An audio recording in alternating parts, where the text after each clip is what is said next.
8월 11일 수요일, 나를 깨워주는 아침을 여는 기도로 시작하겠습니다. 살아계신 하나님 아버지, 오늘 아침에도 우리의 눈을 뜨게 하시고 새로운 하루를 시작하게 하심을 감사드립니다. 우리를 자녀 삼아주신 하나님의 은혜로 감사하고 우리의 왕 되신 하나님으로 인해서 든든하게 살아갈 수 있게 하심을 감사드립니다. 우리가 하나님의 작품이라는 것을 기억합니다. 우리를 만드시고 구원하시고 은혜 주시는 하나님의 모습이 우리의 매일의 삶 속에서 드러나고 있음을 기억합니다. 세상 사람들이 우리를 평가하고 판단하는 것이 아니라 우리를 만드시고 구원하시고 사랑하시는 하나님 아버지의 작품임을 기억하게 하시고 하나님의 사랑으로 인한 담대함이 넘치는 하나님의 사랑받는 자녀의 삶을 누리게 하여 주시옵소서. 계속해서 코로나 확진자들이 늘어나고 있습니다. 두려운 마음보다 답답한 마음이 큽니다. 언제든 누구든 코로나에 감염될 수밖에 없는 상황에 노출되어 있습니다. 이런 상황 속에서 두려움에 빠지는 것이 아니라 오히려 하나님께서 주시는 담대함과 넉넉함으로 다른 연약한 이들을 위로하고 돌아볼 수 있는 하나님의 자녀들이 되게 하여 주시옵소서. 코로나로 어려움을 겪고 있는 이들의 육체적, 정신적 그리고 영적인 회복을 주시옵소서. 사랑하는 자녀들과 우리 교회의 다음 세대를 위해서 기도합니다. 부모들이 하나님과 함께하는 삶을 진정으로 기뻐할 수 있게 해주시고 그 기쁨이 사랑하는 자녀들에게도 전하여지게 하옵소서. 일본 땅에 살면서 한국인이나 일본인, 중국인으로 살아가는 것이 아니라 하나님 나라 백성의 정체성을 가지고 살아갈 수 있게 하여 주시옵소서. 우리 교회에 있는 자녀들을 위해서 기도합니다. 특별히 부모님 없이 혼자 교회에 나오고 있는 교회학교 자녀들과 청년들에게 큰 은혜를 주시길 원합니다. 우리 모두가 서로서로의 가족임을 기억할 수 있게 해주시고 외롭거나 배제되지 않도록 우리 교회가 한 가족된 교회 공동체 되게 하여 주시옵소서. 하나님, 우리 교회가 다음 세대를 세워가는 교회가 되기를 원합니다. 우리가 좋고 우리가 은혜 받고 거기에서 끝나는 것이 아니라 우리의 다음 세대로, 우리의 다음 리더십들로, 우리의 다음 단계로 이어갈 수 있도록 하나님, 우리에게 지혜를 더하여 주시옵소서. 마츠모토 영광 기독교회 김순자 선교사를 기억하며 기도합니다. 성령의 능력의 지혜로 비대면 사역에서 후반기 사역에도 주님께 감사가 넘치게 하여 주시옵소서. 모리타니상, 다나카상이 예수님을 만날 수 있는 주님의 특별한 돌보심이 있게 하여 주시고 가는 곳마다 주님의 놀라운 능력의 손으로 돕는 자들이 연결되게 하여 주시옵소서. 하나님의 때에 가장 합당한 성전이 준비되게 하시고 사역자가 어려운 환경 속에서도 기도와 말씀의 능력으로 성령 충만한 승리의 삶이 되게 하여 주시옵소서. 일본부의 아쿠츠 가즈오 전도사를 기억하며 기도합니다. 가족이 큰 사고나 병에서 지켜지게 하여 주시고 메시지 준비에 집중할 수 있는 조용한 장소와 깊은 묵상으로 주님의 마음을 깨달을 수 있게 하여 주시옵소서. 8월까지 나라에서의 사역을 위해서 주님의 도우심과 인도하심이 있기를 기도합니다. 코로나 상황에 있는 한국과 일본의 화해와 일치를 위해 기도합니다. 양국 정부의 관계가 회복되어서 화해와 일치를 향해 건설적인 대화가 오고 갈 수 있게 하여 주시옵소서. 우리에게 한 영혼을 사랑하는 하나님의 마음을 주시기를 기도합니다. 눈앞에 보이는 것들, 내 기준과 경험으로 판단하고 정죄하는 것이 아니라 하나님의 마음으로 이웃을 보게 하여 주시옵소서. 우리의 눈을 열어 주시옵소서.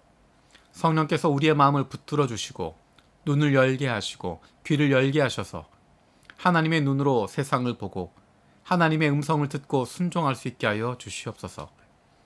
하나님께서 우리를 보내신 이 땅을 기억하며 이 땅 위에 함께 살고 있는 이웃들을 돌아보게 하시고 그들을 품어줄 수 있는 좋은 이웃, 좋은 친구들이 되게 하여 주시옵소서. 육신의 연약함을 가지고 있는 지체들을 기억하며 기도합니다. 그 회복을 위하여 기도하는 기도를 들어주시고 응답하여 주시옵소서. 함께 기도하는 가족들을 위로하여 주시고 이러한 육신의 연약함으로 인하여 가족이 하나가 되고 하나님께로 가까이 나아갈 수 있는 기회가 되게 하여 주시옵소서. 믿음을 잃어버리지 않게 하시고 확신을 가지고 감사함으로 간구하게 하여 주시옵소서.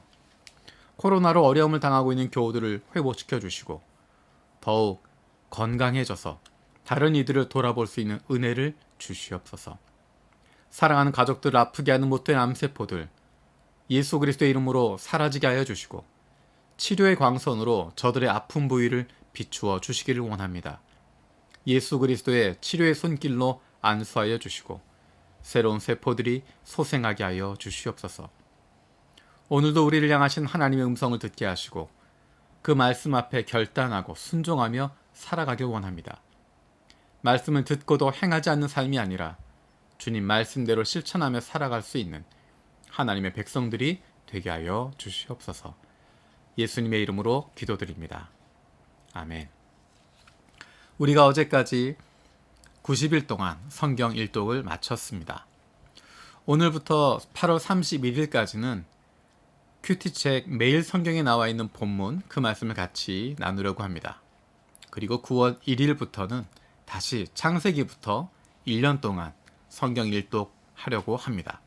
여러분들 마음의 준비를 하시고 함께 말씀을 읽어가면서 우리에게 주시는 하나님의 마음을 발견할 수 있는 하나님이 기뻐하시는 교회를 위해서 같이 기도할 수 있는 저와 여러분 되었으면 좋겠습니다.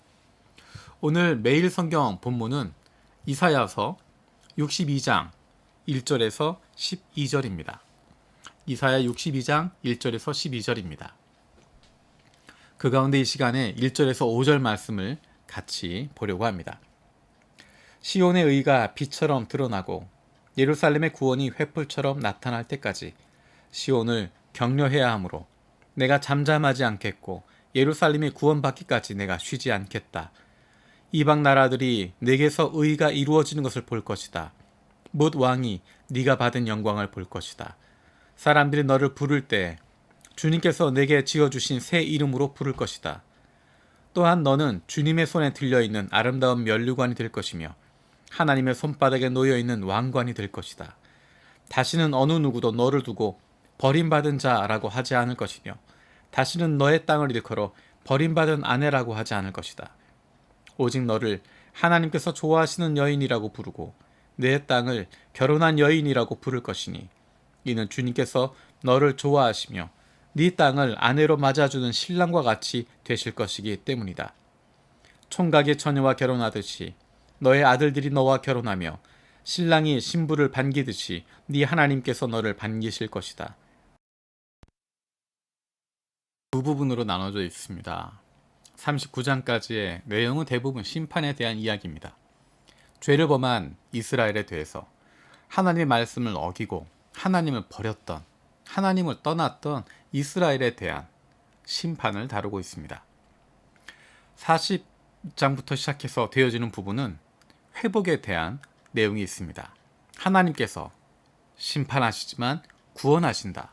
하나님께서 회복시키신다.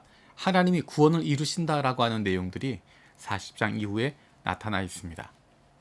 오늘 읽은 이사야 62장에도 하나님께서 이루시는 구원과 회복의 모습이 잘 나타나 있습니다.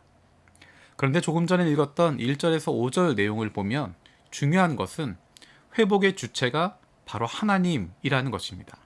하나님께서 하신다는 것입니다. 사실 회복이라는 단어가 아니라 새로운 탄생, 새로운 시작이라고 말할 수 있습니다. 왜냐하면 이스라엘이 조금 수정하는 정도로 달라지고 살아날 수 있는 것이 아니었기 때문입니다. 그들은 완전히 죽어있는 존재였고 더 이상 희망이 없는 상태입니다. 그런데 하나님께서 살리시는 것입니다. 살리실 뿐만 아니라 예전 모습으로 돌리시는 것이 아니라 새로운 모습으로 바꿔주시는 것입니다. 하나님께서 심판하셨지만 하나님께서 구원하신다는 것입니다. 하나님께서 새롭게 만들어주신다는 것입니다. 이스라엘의 노력이 아니라 그들의 성실함이 아니라 그들의 최선이 아니라 하나님께서 하신다는 것입니다. 하나님께서 이루십니다. 하나님의 백성들을 잊어버리지 않으셨습니다. 하나님의 자녀들을 모른 채 하지 않으십니다. 1절에 이렇게 이야기합니다. 내가 잠잠하지 않겠고 예루살렘이 구원받기까지 내가 쉬지 않겠다. 이 얼마나 놀랍고 감사한 아름다운 결단의 선언입니까? 하나님께서 잠잠하지 않겠다. 하나님께서 쉬지 않으시겠다. 이스라엘이 살아날 때까지, 예루살렘이 구원받기까지. 하나님의 그 열심 때문에 저와 여러분들이 구원받았습니다. 저와 여러분들은 하나님을 알지도 못했고 하나님을 대적하는 사람들이었고 하나님과 원수된 사람들이었는데 하나님의 열심이, 하나님의 열정이 잠잠하지 않으시고 쉬지 않으시는 그 하나님의 열심과 열정, 그 사랑 때문에 저와 여러분들이 구원받게 되었고 사랑받는 존재가 된 것입니다. 그 달라진 위상을 보여주는 것이 2절에서 4절에 나와 있는 내용입니다. 이방 나라들이 너에게서 의가 이루어지는 것을 볼 것이다. 뭇 왕이 네가 받은 영광을 볼 것이다. 사람들이 너를 부를 때 주님께서 너에게 지어주신 새 이름으로 부를 것이다. 또한 너는 주님의 손에 들려있는 아름다운 면류관이 될 것이며 하나님의 손바닥에 놓여있는 왕관이 될 것이다. 다시는 어느 누구도 너를 두고 버림받은 자라고 하지 않을 것이며 다시는 너의 땅을 일컬어 버림받은 아내라고 하지 않을 것이다. 오직 너를 하나님께서 좋아하시는 여인이라고 부르고 네 땅을 결혼한 여인이라고 부를 것이니 이는 주님께서 너를 좋아하시며 네 땅을 아내로 맞아주는 신랑과 같이 되실 것이기 때문이다. 우리의 달라진 모습을 보여줍니다. 우리의 새로운 모습을 보여줍니다. 그것을 다른 이들도 보게 되는 것이고 놀라는 것이고 그로 말미암아 하나님께 영광을 돌리게 되는 것입니다. 그것이 바로 우리의 구원받은 삶의 모습입니다. 우리의 달라진 모습들, 우리의 새로워진 모습들, 우리의 사랑받고 있는 모습, 그 모습을 보며 세상 사람들은 이전과 달라진 우리의 모습을 보게 되면서 하나님을 발견하게 됩니다. 그리고 그들의 발걸음이 빛 되신 하나님께 향해서 나오게 됩니다. 이것이 바로 하나님의 구원을 얻은 사람들, 그들을 통해서 이루어 가시는 하나님의 구원의 역사입니다. 하나님은 저와 여러분들을 구원하셨을 뿐만 아니라 회복시키셨을 뿐만 아니라 우리를 통해서 아직도 어둠 가운데 있는 이들이 빛 되신 하나님께 나아오도록 저와 여러분의 삶을, 저와 여러분을 이용하고 사용하고 계십니다. 저와 여러분들은 하나님의 사랑받는 백성, 사랑받는 자녀들이기 때문입니다. 주님께서 가르쳐 주신 기도로 마치겠습니다. 하늘에 계신 우리 아버지여, 이름이 거룩히 여김을 받으시오며 나라가 임하시오며 뜻이 하늘에서 이루어진 것 같이 땅에서도 이루어지이다. 오늘 우리에게 일용할 양식을 주시옵고 우리가 우리에게 죄 지은 자를 사하여 준 것 같이 우리 죄를 사하여 주시옵고 우리를 시험에 들게 하지 마시옵고 다만 악에서 구하시옵소서. 나라와 권세와 영광이 아버지께 영원히 있사옵나이다. 아멘.